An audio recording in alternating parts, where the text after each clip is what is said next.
Welcome to the Explorer Poet Podcast, an exploration of the blurry line separating our physical world from our abstract realities. Conversations and stories, myths and reality, science and the gods we worship, the esoteric and the everyday. Come explore with me. Professor Danielle Layne, welcome to the Explorer Poet Podcast. Well, thank you for having me. I'm excited and thrilled. Yeah, absolutely.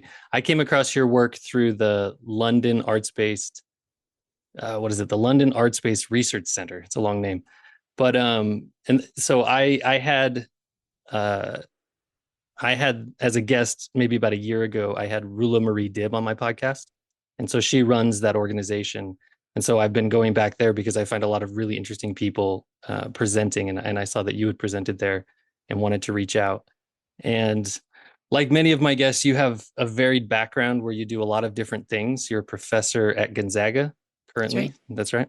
And but then you also, you're interested in philosophy and Greek and Roman philosophy and all this existentialism and Plato and all this stuff. But you also have this side project, or this, maybe it's your main project now, called Palinode. And that was really interesting to me as well. So I wanted to maybe get started with Palinode. Or maybe, what I usually do is I get started by asking people, a little bit about their background, their own story. How did you get into philosophy? What brought you to this? Where did your curiosity start? What does that look like? Oh, that's a long story. Where should I begin? I sometimes give the cocktail party version of how I got into philosophy. And it starts with I was a young woman living in New Orleans, getting my BA as a theater major. And I was doing all sorts of theater around town, dinner theater, all that, horrible stuff. And ultimately, I was at a Jesuit university, and Jesuit universities tend to require a certain amount of philosophy courses. It's just part of the mission. And so I was forced, quote unquote, to take a philosophy course and found myself being like, oh, wait, this is hard. This is difficult. And that excited me. That turned on my Alice in Wonderland brain, so to speak. And I started running down that rabbit hole. So much so that I felt like, oh, okay, well, maybe in these courses and in these classes, I might meet people who are actually trying to be people, right, rather than something else. And so I turned to my boyfriend one night and I said, hey, I think I'm going to switch my major to philosophy. And my boyfriend, poor soul, said to me, Danny, I don't think you're smart enough to be a philosophy major. And so, of course, I switched my major the next day. It took a little longer to push him to the curve, but nonetheless, eventually that would lead me to go to Europe for an abroad program that made me want to do my master's in Europe so that I could kind of backpack around. And I didn't plan on becoming a professor or a PhD. I thought it was going to be a master's when I'd get out of there. But then I actually did well. I was challenged because European pedagogy is very competitive and brass taxes. There's no being your friend and all that fun stuff. And I actually enjoyed that. I learned more from that experience than I did from American universities. No, not dissing American pedagogical styles, but still there's something to the old ways. And before I knew it, I was in love with the stacks, if you will, like wandering a library and, reading one book after another, and then the rabbit holes just, became the most exciting thing. Eventually getting a job as a professor, and to segue into my side hustle, um, I had thought that the world of academia and the university was like the last haven or bastion, if you will, of the intellectual, creative life, right? Where people could experiment and play with discourses and question, and then students would gravitate, and or you would help students get to certain levels of thinking that would allow them to live a flourishing life. And over the past half decade, I realized that there were more ways to do that than just the limitations of the university. There's so many limitations to thinking about the philosophical life as an academic discipline, that I wanted to put content out there that would excite young people, veterans, retirees to remember that one of the most important things about being human is to live the examined life, to ask questions and to think differently about who it is that you say that you are, and to always have that ability, which is almost miraculous, is to hold an opinion that you don't actually hold, to think about it and seriously entertain it and look at it from a variety of different perspectives so that you can actually care and talk to the person in front of you without prejudice or without fear that if you say something wrong or incorrect, that you won't be hurting them or them hurting you, but you're part of a conversation, a dialogue. And so that eventually led to, starting my own business called Palinode, which comes from Plato's Phaedrus, which if you're interested in, I'll talk about. And that led to the development of our spearhead technology, Khora, which is an algorithm that does things that most algorithms don't do, but I'll let that wait for now. And it's been an exciting and fun journey, and it's been reminding me that even in the world of business, you can be doing philosophy and keeping it as the mainstay of what it means to be a group of people. I tend to think of us as a motley crew trying to go rogue in the world of the internet, but also in the world of philosophy. Yeah, very cool. So it was the difficulties that originally drew you to it. It was the, I don't know, the whatever. I imagine there was a lot of the difficulties was a lot of work and effort and trying to understand and trying to come up with thoughts. But also you mentioned being able to challenge other people's ideas in a way that they were able to sit with you. In a sense, you're not challenging them, you're not attacking them, but you're challenging ideas and you're attacking ideas. Did you also feel that with, I would imagine if you flip that around, did you also feel that you were able to sit with ideas that you held dear and start challenging those in a way that maybe you didn't feel comfortable doing before, or you didn't even know to do before? That's the beauty of philosophy is you think you grasp something, right? And then this is the fundamental truth and this is you know airtight, right?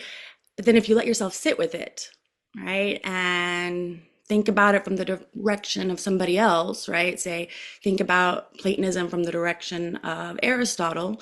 Well, we're going to see something different. We're going to notice that maybe my archi or my causes can't really explain motion. And so then I have to sit back and reread a Platonic text to be like, no, he does answer this particular question. So no, 100%. I'm always trying to reiterate to people that I'm never attacking a person because persons are very different than the ideas that they hold. The ideas are only as good as how much we test them, how much we think about them, how much we let them manifest in our lives, right? So I often think that an idea is no bueno, as my mother would say, if you can't live it, if you haven't experienced how it works when it becomes your way of life. A lot of people have lots of philosophical worldviews that they just hold dear but don't actually enact. Things like being charitable, being honest. They will speak these words about the value of those things, but then not animate them in their human being, in their person. Yeah, for sure. From my experience, I grew up in a very religious setting, and so it was very, very dogmatic, very, by the book. And so there were a lot of ideas, a lot of kind of, I guess what you would call culturally or socially, even religiously conservative ideas that I grew up with. And so there was a point where in my adulthood where I started to wrestle with my religion and I stepped away from it. And then all of a sudden, the whole world opens up to you as there's all these different paths you could take, different, you call them philosophies that you could accept. But what I found is that a lot of the things that I had been told when I was young, a lot of just the ways of living your life and avoiding trouble, I wasn't really converted to them as a young person, simply because I had never experienced the opposite. I had never actually experimented with living outside of that framework. And it's really interesting to go and explore different ways of living, different, I don't know, versions of morality or whatever you may call it. And then through the experience to realize, oh, there is actually value in all of these things that maybe in the past they felt restrictive, but they, I guess I'm just trying to double down on the idea that you shared where you don't really know something until you go live it, until you try to apply it.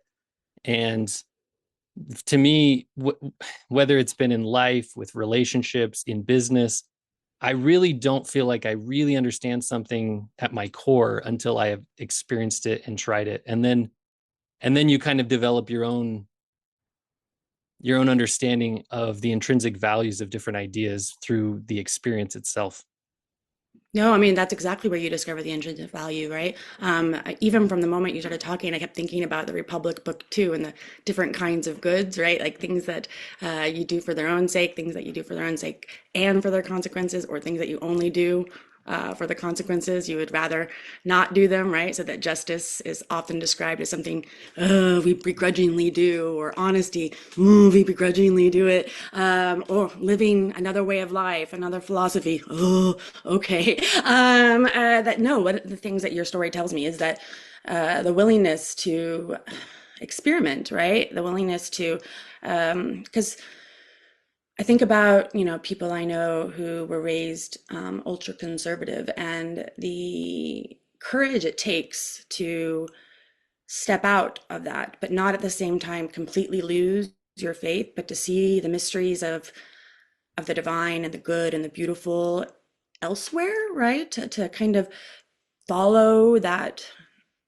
Adrienne chord, so to speak, the little labyrinth, and recognize that you're not doing something sinful by not believing in the Santa Claus God, not believing the guy with big sandals and a toga, but thinking like, is it possible that it exists in mythology? Is it possible that it exists in Tibetan yoga? No, I admire your ability to have changed direction in a variety of different ways.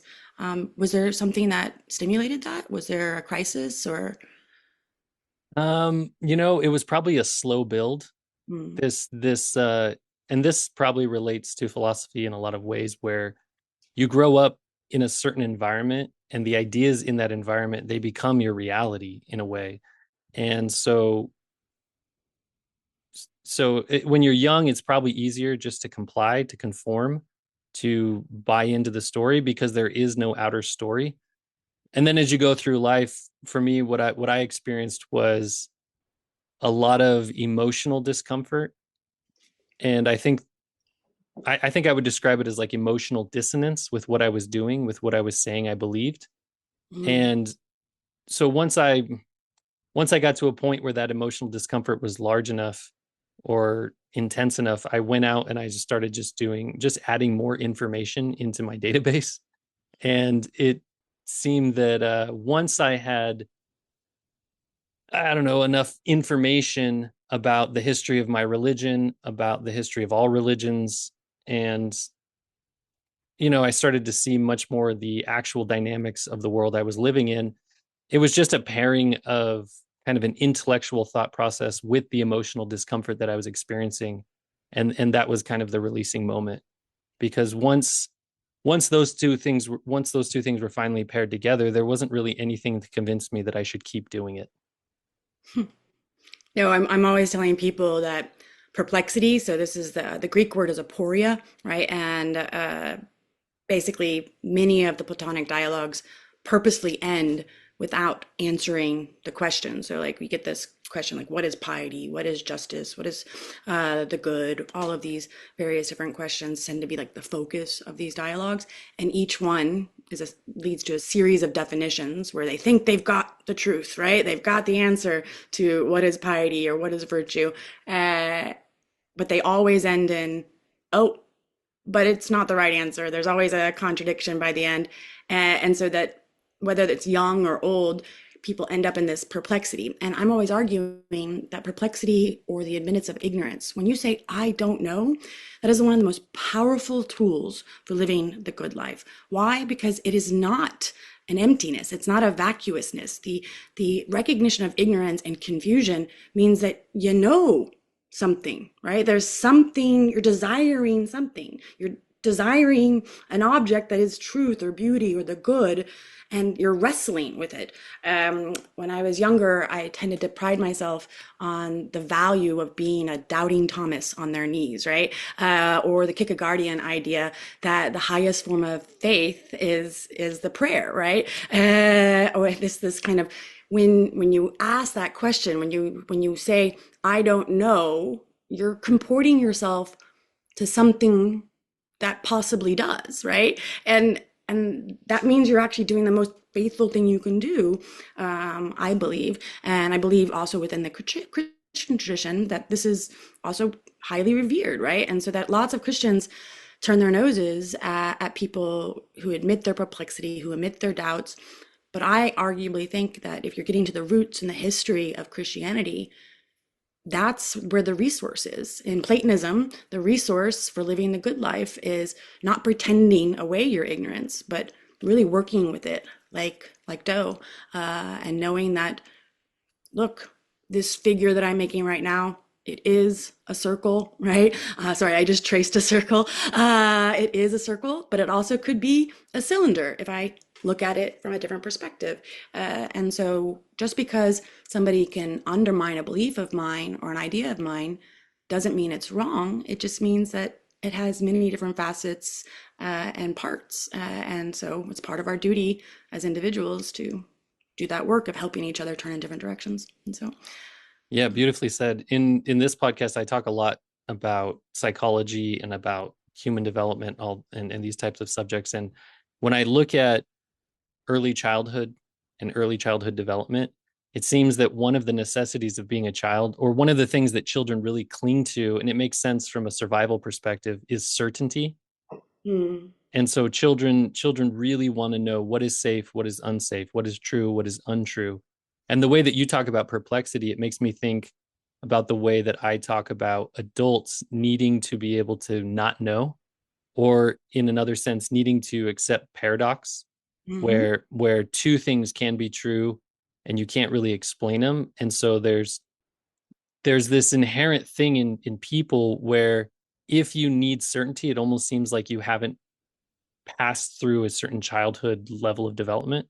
sweet. And yeah, you need, so to be an adult, to be a thinker, to be somebody willing to walk through life saying I don't know, or to at least to hold on to that mystery and just keep asking questions without reverting to a simple answer, or as you said, an answer that comes from on high so that you don't actually have to be able to explain it.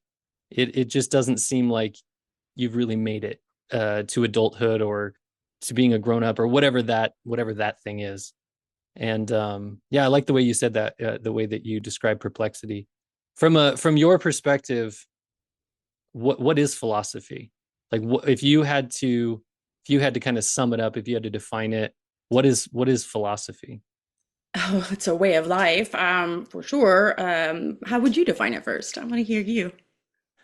Well, I think about it in a lot of different ways, but I guess to have a philosophy, it makes sense that you would say it's a way of life. It's the way that I see the world, and that I, but I think the act of doing philosophy or thinking philosophically is is probably more akin to, in my mind, to following that trail of questions, like Mhm. answering, like having a question and trying to answer it, and probably coming upon another question and trying to answer that. And I often think about this modern kind of push and pull between science and religion. A lot of people want to consider them separate, and one kind of discounts the other. But in my mind, I think that they're just two paths to answering the questions that we have.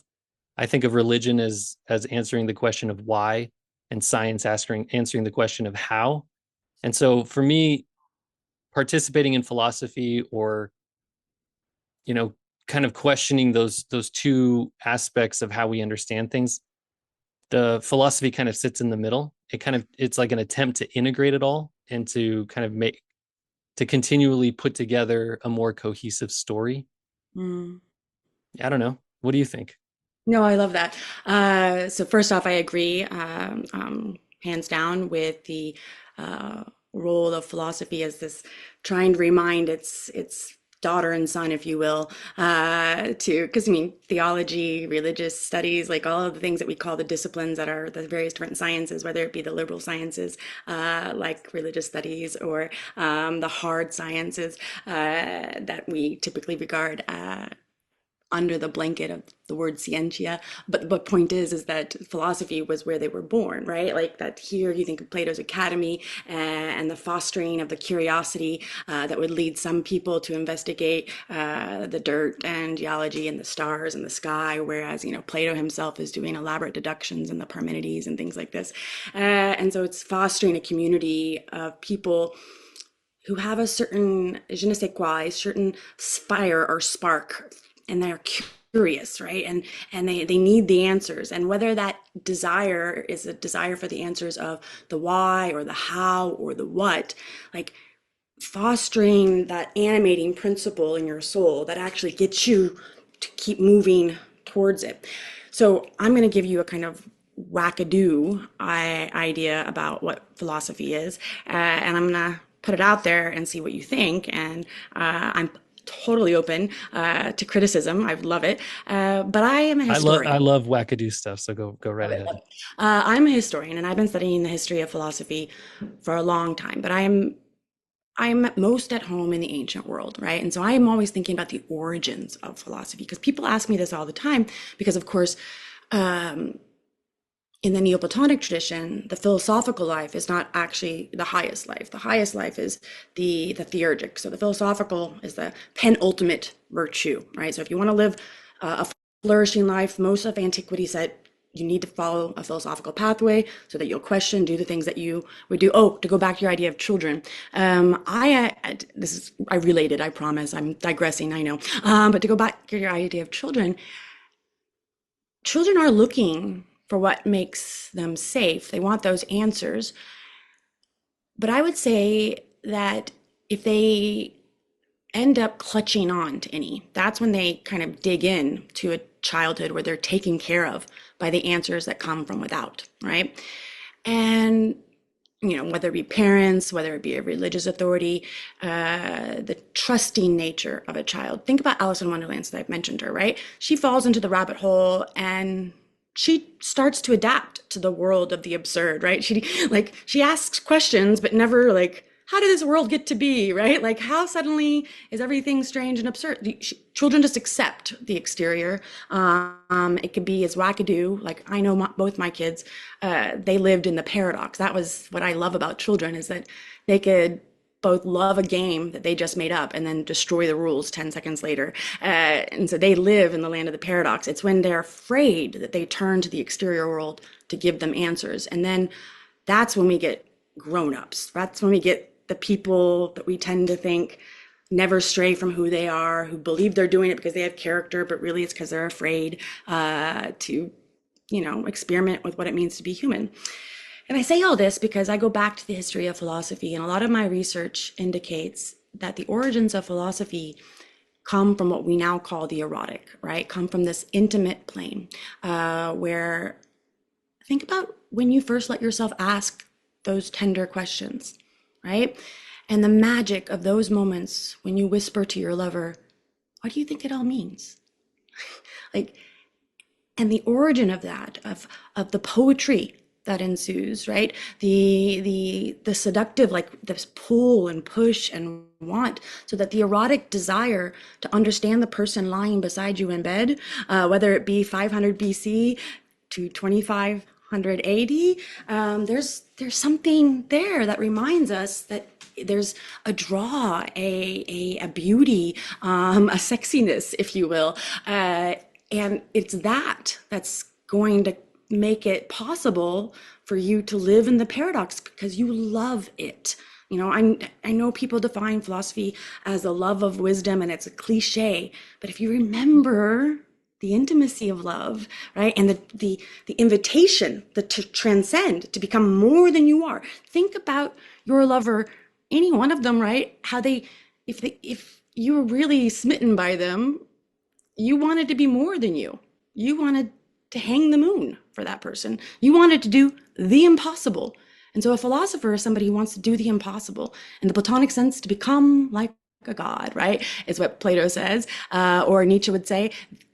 Become the Ubermensch, the Superman. Go over the human being who needs their rules and to be told what reality is. Search into yourself, as Heraclitus said, right? And you will find an infinite wellspring of possibility, and then you create. At least Yeah. that's what I think a philosopher is. That doesn't seem too wackadoo. Okay. Well, putting it in the origins of the bedroom, right? That means Yeah. that Empedocles and Parmenides and Pythagoras, all of these, men that we tend to think were just intellectuals, like no, right? There was the origins of this magic, of their history, of their poetry, of their aphorisms. I want to argue is the intimacy of the lover in the bedroom that wakes people up Yeah. to the mystery of everything. And we tend to like just degrade it as just sex, just marriage, just family.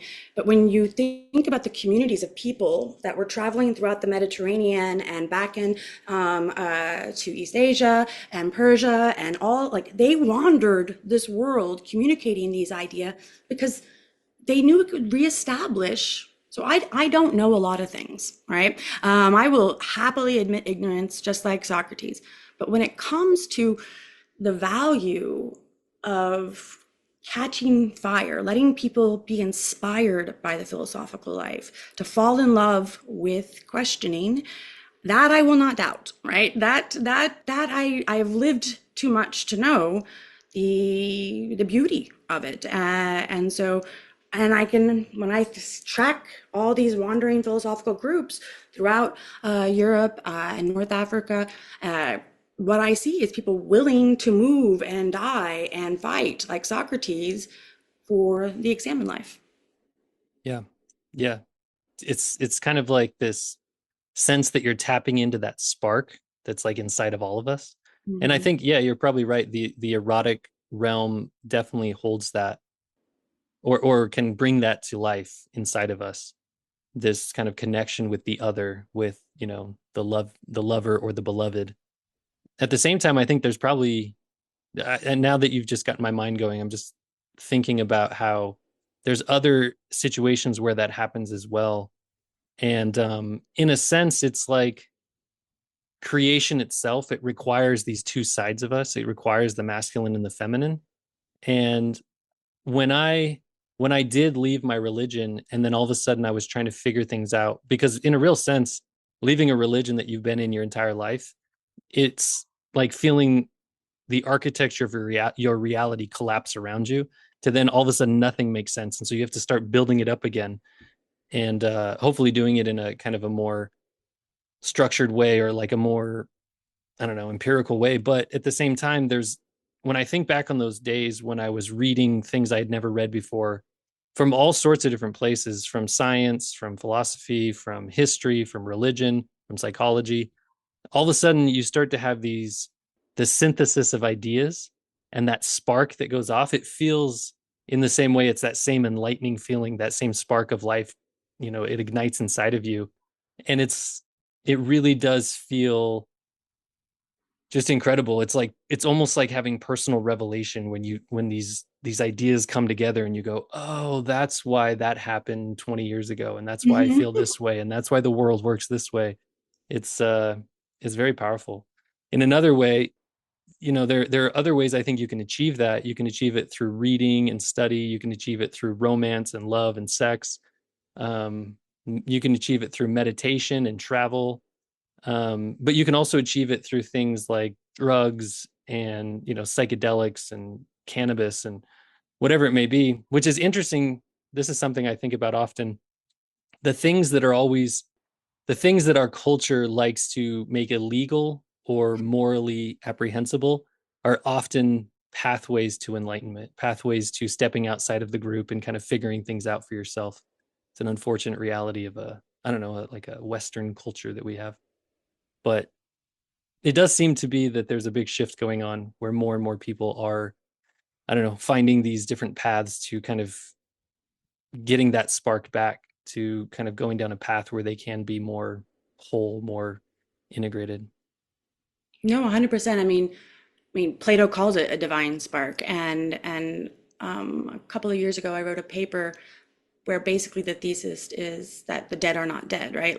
Like that there's been a chain of people, inspiring people every generation to break the mold, to be a heretic, to try to create a people that actually is a people and not a people that are just bound by a king or bound by a law, but a people that identify with the beauty of the human being, of being able to do that really miraculous thing, which is somehow transfer the thing that is inspiring you to live an animated, heretical, crazy life into the soul of the next generation, and to where they can't help but do it either, all the way up until today, right? Like philosophy and this particular way of life should have been, snuffed out a long, long time ago if there wasn't this chain of inspiration of knowing, and this is why I tend to think Nietzsche was a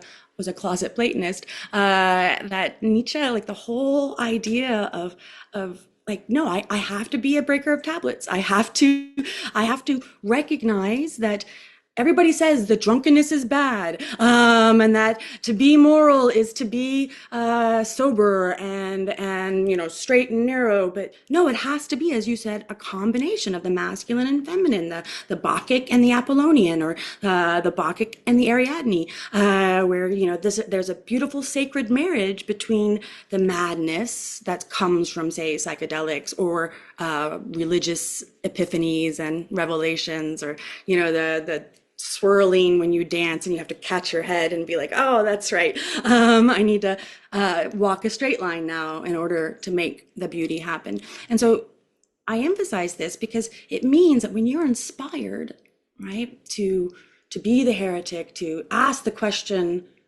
to not let a sacred cow just sit there, right, untalked to, to do that work of being like, I still revere you, but that doesn't mean I can't question you. It doesn't mean I can't change. It doesn't mean, so I've got a teacher who taught me X, and you know what? That does inspire me, but I'm going to write a completely different book. It's inspired by Gadamer, it's inspired by, Kierkegaard, but it's not, if I just copy it, then I'm not showing, I'm not going to be able to model to somebody else the power of that craziness, that doing something different.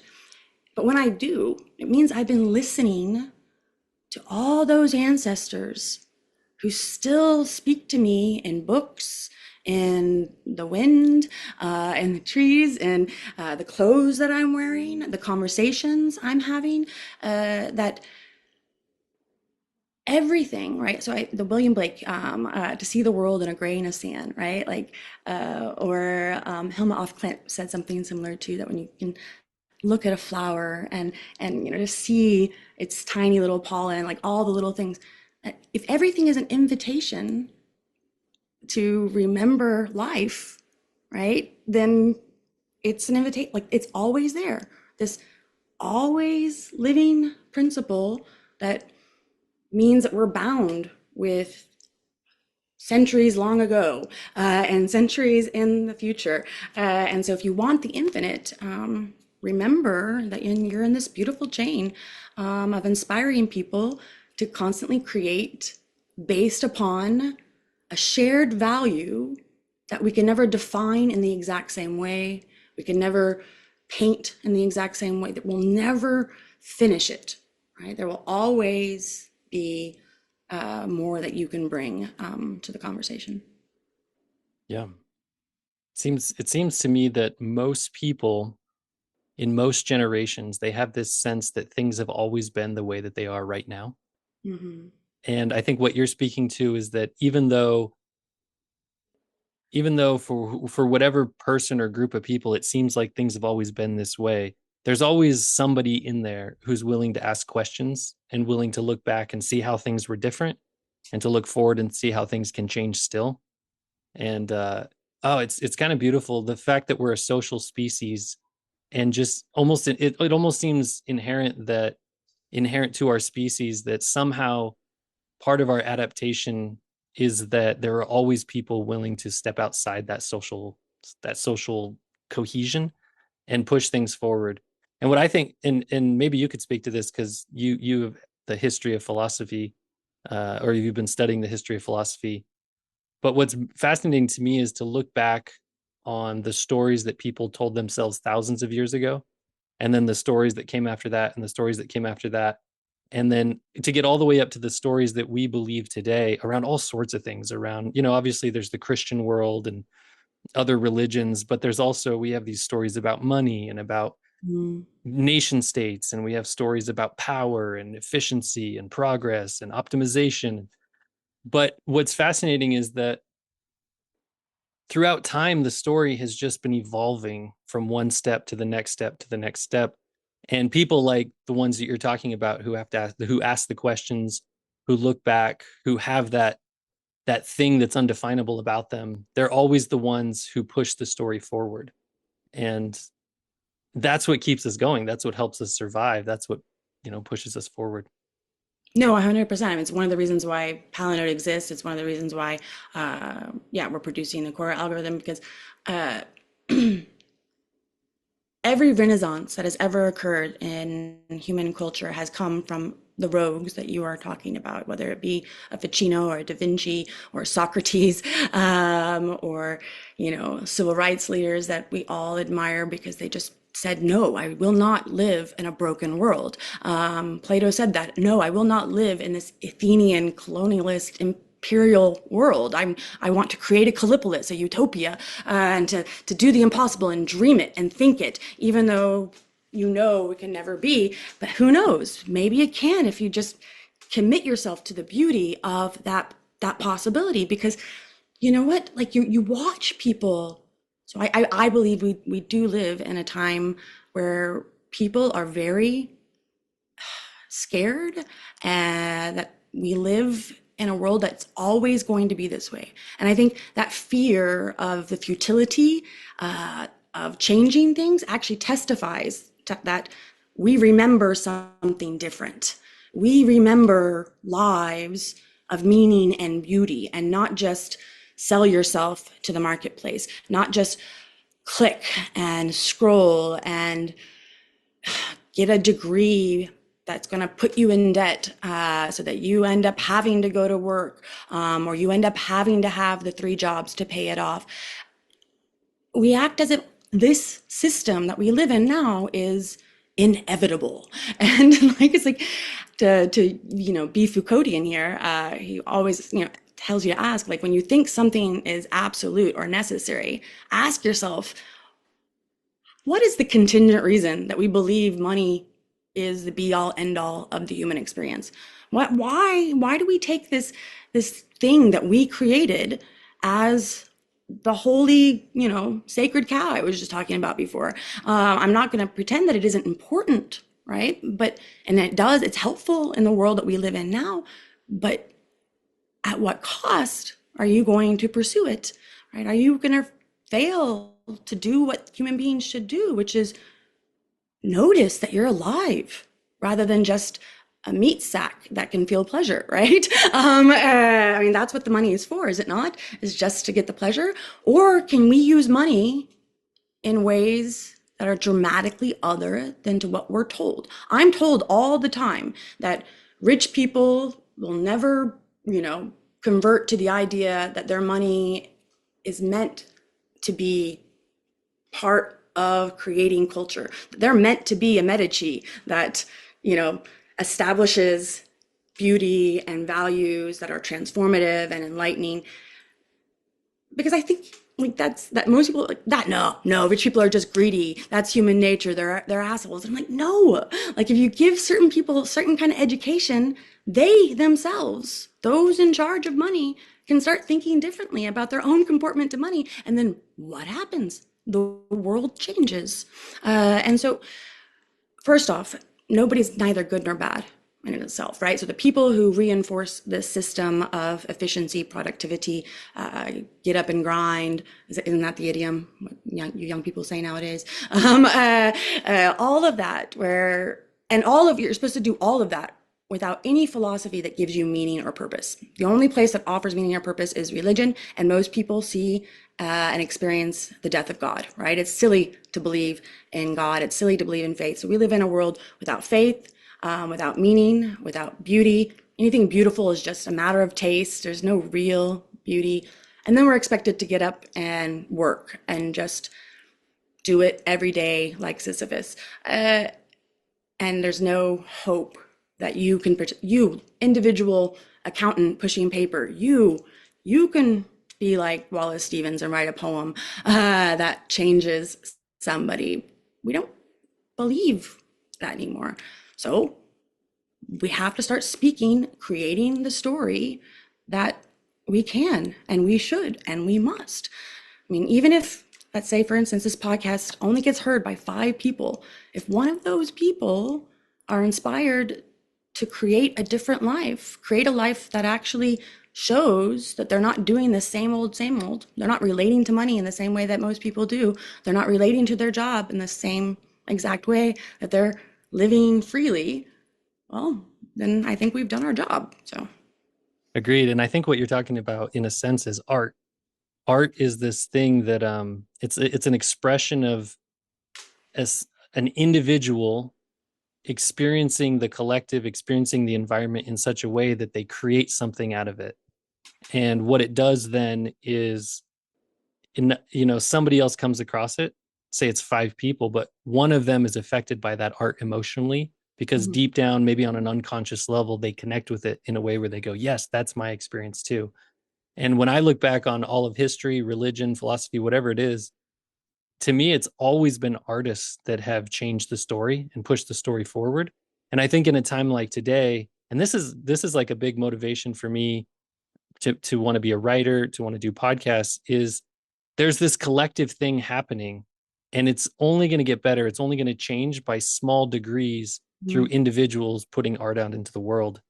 And I don't know. That's what I think the way that you talk is very artistic. It's very poetic, and I really enjoy the way you can pull a bunch of ideas together. So you've already got me kind of excited, and you've helped stoke that spark inside of me. So yeah, I guess I completely agree with you. I want to turn though and talk more a little bit more specifically about Palinode Okay.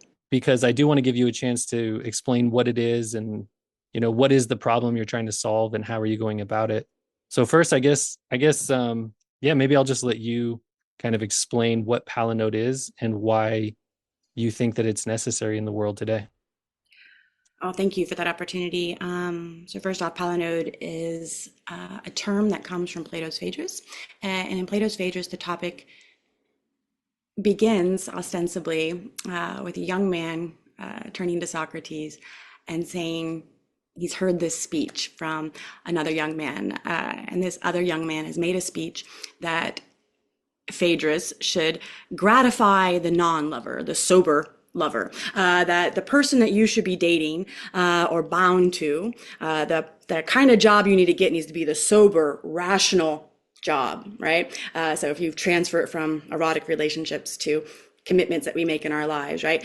It's safer if you just live the sober, rational life. Because you know what? The mad, erotic, the one who loves you, the life of a vocation of madness, but whimsy, you can't trust it. It can pull itself out from under you. It will betray you. It will love you for a little while and then, go off to something else when something else catches its eye, right? So that if you relate it to having a job. It's that job that's going to find the next sexy, hot young thing who's going to be the next innovator. And now you're just, small potatoes. And so Lysias says he's gotten this speech, and Socrates says, well, I can make that speech better. And so he himself offers the same speech, but a stronger version of it, right? Going more into detail about why sober rationality is so important. And you make choices not with the emotion, not with the madness, not with the inspiration, but just because it's safe, right? And and so he's done. He's all right. I made the better speech, and they're about to cross a river. And Socrates has a thing called the daimon, right? It's his inner voice that tells him don't do something when he's about to do something wrong, right? And so he starts to cross the river, and he's like, oh, I just got a sign how prophetic the soul is.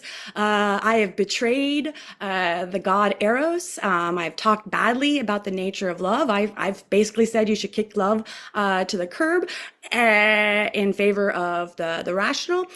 So I now need to give a palinode or a recantation speech. He gives it an example of a poet who, basically condemned Helen for causing the war. He lost his eyesight, and once he gave a recantation or a palinode, he was able to, in fact, restore his sight, unlike Homer.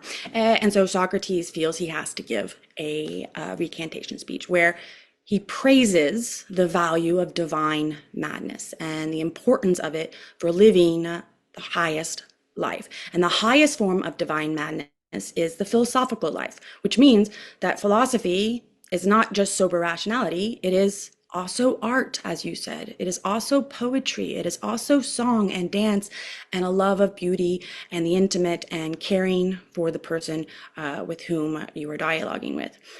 And also in that speech, right, one of the most important things about how it is I comport myself to today and the technology that we have before us with regards to AI, algorithms, internet, social media, is that this is the coming wave of where we as human beings are going to go. And Plato was living in such a technological revolutionary time as well. So that Socrates ends up talking about the technology of writing in the Phaedrus and how writing, which was new, only a couple hundred centuries old, people were still grappling with it. And for the most part, writing had become, with the exception of philosophers and poets, about laws and dogma and writs and screeds, and just we say that this is the fact, this is where the universe comes from, so on and so forth. So that writing appeared to make living thought dead, unresponsive to questions. So that when you wrote something down, that was the threat, was that somebody's going to misunderstand it and then go whole hog with it and think that, you can, if you read Nietzsche, you could just be a Bacchic all the time, right? That if you don't question the text, right, then you end up thinking of it as dogma or the law that is sober and rational, as opposed to what's inside me, this madness, right? So I'm going to take that. And so basically, Plato through Socrates warns of the technology of writing in this Palinode. But then Plato himself learned to write dialogues and created a technology, a way of writing that makes his dialogues alive. That since they're open-ended, since there's so many characters and there's settings and there's digressions and there's bad arguments, that you have to keep going back and remembering, just like the human being before you, it's open, right? Like there's truth in it, right? There is a reality in it. There is something that Plato wants to say, but he wrote it in such a way that you have to be animated, and it has to be animated too by a certain kind of spirit that can be passed down, as we were saying before, generation after generation after generation. And so we live in this age where we've got a new tech that everybody is scared of, a new tech that might make us think that, well, the human being's dead, they're useless. Not only was the world meaninglessness and nihilism, but now we've created something that will just actually destroy us. And so everybody's chicken little, oh, AI is bad, or computers, screens, all these things. And as a good Platonist, I always say to myself, well, nothing's neither good nor bad in itself. It's how we create it.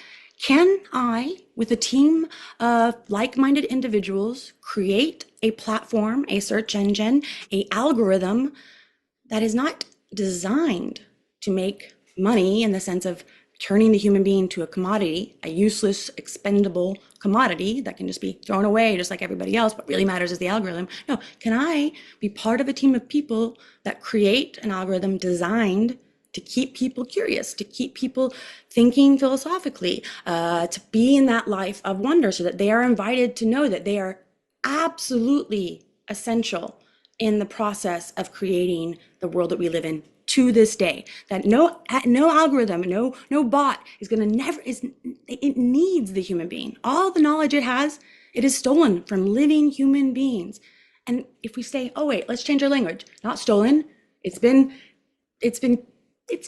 taken from it, and now we're going to design an algorithm that's going to show where it took from, So that if you put in to Khora, which is the name of the algorithm, social media search engine done otherwise, that you know you're going to get on it and it's not going to be efficient, it's not going to be productive, it's going to be about thinking differently and understanding yourself. So you don't go on it when you just want a quick answer, right? You go on it when you're ready to explore, and you're going to think of it as an alternative, right? I'm not just going to type in what is virtue and think Google's going to give me the answer. No, but you can go into Quora and do that work and slowly but surely be connected to others that will help you think about it, as well as the algorithm. And you know, right, that here, if I put in a painting that I had ChatGPT produce, what Quora is going to do is show you that it was inspired by Van Gogh and that it's also taking from Bad Guys or whatever other comic you're thinking of. And then other human beings like, oh no, I see the Klimt in there. I see the John Ashley. And people are going to be making connections so that a so-called plagiarized work actually is shown to be connected to human beings who have done amazing things. And now we have this algorithm that will be transparent about that, want to show that it's not just some mindless anonymous cloud in the sky, but rather the very binding of people together in seeing beauty and inspiration and questioning and doing the work of being human. So I hope that's it in a nutshell. Yeah. Well, it's fascinating. The world is it just seems, again, this conversation about how people often think the world hasn't changed. It's kind of funny to think that in our generation when so much has changed, so much in terms of technology. Because I remember when I was a kid, the internet existed, but it was so almost unusable. Everything was Mm-hmm. so slow, and you had to go find you had to find web pages, and then we have the advent of smartphones and social media, and the promise of some social media, like you're saying, there's the good and the bad. The promise was very good, but it does seem like it's the algorithms and the profit incentive that has really turned social media into something that for a lot of people it's not expanding them, but it's contracting. It's making things smaller, it's making their ideas smaller, it's making their belief systems more tight and tense. And I think I some feel like that's the only way meaning can be made, right? Because that's what culture has been telling us that you have to have an identity and you have to, and don't betray your identity. You can't question all of these things. I am a Republican. I am a liberal. I am Mhm. a woman, oppressed by the patriarchy. Like you have to have these versus like, oh, but wait, maybe I need to see how it is because Audre Lorde reminded me that, men are suffering from this too. They're warping their own kind of personalities. Like, that's not profitable when people change and think differently because you can't market correctly. Like we Yeah. want like I like binary thinking because it allows you to go ping pong, back and forth. But divisive thinking is different than binary thinking. And that's the problem is that who benefits from us being divided? Who benefits when I look at my husband and if he says some political view that I don't agree with, that suddenly we have to get a divorce, right? Like suddenly we can't be friends. Like, no, like, isn't it like, so in Quora, you're going to see these divisions, but then you can press, well, how do people feel about creativity? And then you'll see a visual change and you'll see that people are closer about the value of creativity, about the value of education than about these issues that we're divided by politically. Anyway, I'm sorry, I didn't mean to interrupt, but I really, No, yeah, that's one. that's good. That's good. Yeah. Yeah. I guess what you're talking about is finding ways to see the commonality, see the humanity in each other rather than this divide and conquer strategy, which does only benefit those who are profiting off of it. It doesn't benefit all of us who are participating. Yeah, no, I mean, but then to go back to the conversation about, you know, money, right? Like they're doing it to accumulate wealth, right? And for no reason. Like why are you creating technology that numbs the human being, makes them empty? This is what you're giving to the world, a, this so-called great and omnipotent tech that is actually turning your 17-year-old into an automaton. Like you're proud of that, and so this is one of the things like what if we start putting our money into businesses and peoples and communities who are utilizing their money to actually give people hope that it's possible that businesses can turn in a different direction. It's possible that, wait, you know, X, Y, or Z megalomaniac can actually have an epiphany and think differently, because that's going to be when we start to see real change happen. Is converting, if you will, those who have no sense of why they're doing what they're doing. They have a outdated or outmoded philosophical worldview that it's a dog eat dog world and all there is make money and have sex. So, Yeah. Yeah. In a sense, it's almost like what I was saying about enlightenment and how the things that allow you to become enlightened are usually made illegal or morally apprehensible. And in a real way, technology turned out to be the same thing, where the promise of technology is that it could connect and that it could inform and that it could expand, which is another way of saying becoming enlightened as a group or as individuals. And it sounds like what you're trying to create is that opportunity with technology, is to help people, for lack of a better word, become enlightened. no, 100%. And not to be like the first speech in the Phaedrus, lying to you about the value of just the sober, the rational, the productive, the efficient, the discursive that has to be clear. Yeah, that we have the ability, each and every single one of us, to change the world. And yeah, whether it be on how you comment on a social media platform, or how it is that you promote an idea, whether it be starting a podcast or waking up and doing the work of writing shit, like bad, so that one day you might be able to write that amazing, Iliad, or paint that stunning portrait, whatever it might be, that reminds you you have a secret power. And I know that sounds silly, but I think it's beautiful. Yeah, so do I. So how far along are you in the project, or what stage of the project are you at now? So yeah, we're well past UX and UI. I mean, you can't ever stop doing UX and UI research. But we have a prototype. We are currently going, so it's got more than 88,000 pieces of philosophical or philosophical adjacent kind of content that is all connected up in a visually stunning way. We actually beta tested in July.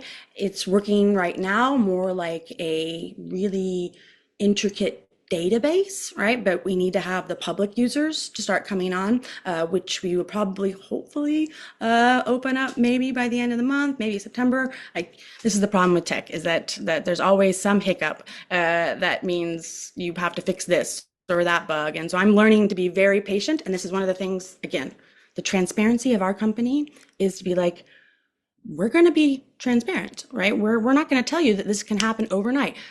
AI companies that we'll fix it right now.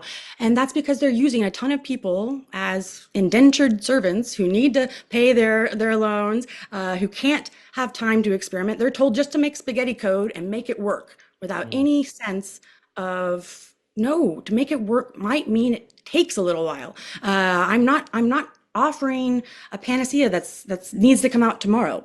Part of getting on Quora is you're going to know it's your solution. Your fix is not immediate. You're going to have to go on a journey that might be difficult and it might have obstacles.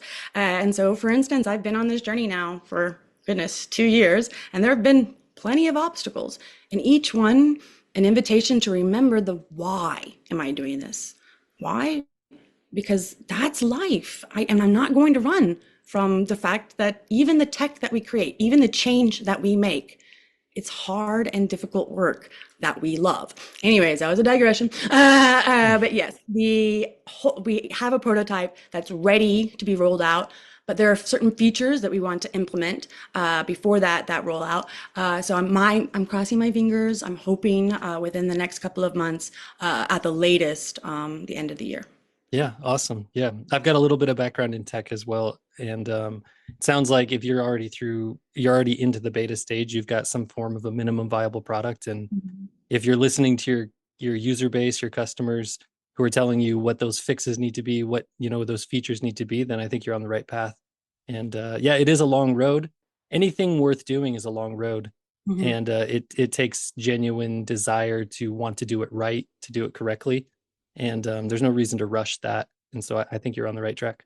Well, I also, this is one of the reasons why I'm doing it. Like, I always tell the people who are the architects and the designers and researchers for tech, they have been told that all they are geeks and nerds, right? Like your D&D, your midnight gaming, all of that is just nerd stuff that maybe might make an interesting like they don't they aren't told, no, you are the new philosopher. You have the potential to be thinking about tech and the creation of tech in a way that reminds people of fundamental principles, like you said earlier, the masculine and feminine, or the zero and the one, and or as I said with the circle and the cylinder, that there are certain supposed limitations to LLMs, right? They have to operate like X, Y, or Z. They can't turn in different directions. They have to copy, copy, copy.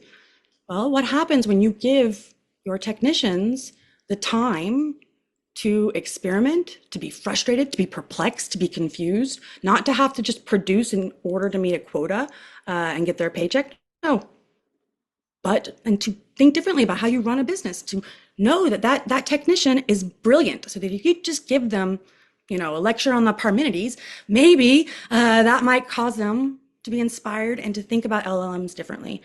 Put philosophy back into our workplaces. Put it into the people that work for you. Remember that they can be a genius too if you just give them time. Yeah, yeah, well said. It sounds like you are going about this all very philosophically, which is good to I'm hear. a weirdo that way, yeah. Oh man. Well, Danielle, I really appreciate you taking the time to talk with me. I thought it was fascinating. I love your energy, and I think you're doing cool stuff. So again, I appreciate it, and thank you so much. No, Josh, the pleasure was all mine. All right. Well, thank you. Thanks again. And Thanks. hopefully we can do it again sometime. I would love that. Yeah, that'd be amazing. Yeah, absolutely. Okay. Bye.